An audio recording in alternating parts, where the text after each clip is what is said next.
шақырыңыз ол. Жайында ғана сіз... Да. А вы уверены в этом? Пригласите, пожалуйста, вашего начальника. Қазақша сөйлегіңіз келмесе, онда шақырыңыз бастығыңызды. Шақырыңыз, что на жерде конфликт уже. Да, да, да. А я на вас подам за дискриминацию. Да. А я на вас подам за дискриминацию. У меня по признаку языка. Я на вас подам за дискриминацию. Она еще записывает мои данные. Вы не имеете права использовать мои данные. Вы не имеете права использовать мои данные. Я вас предупреждаю, вы не имеете права использовать мои личные данные, которые вам даны в служебных целях. Вот вы тоже на русском разговариваете. Потому что вы говорите по-русски. Жарайды.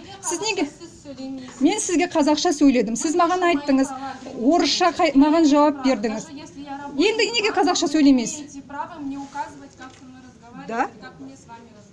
Нет, я имею право указывать. Сіз маған, мен қазақша сізге айтсам, сіз маған қазақша жауап беруіңіз керек. Заң бойынша сіз қалай түсінбейсіз? Шақырыңыз бастығыңызды.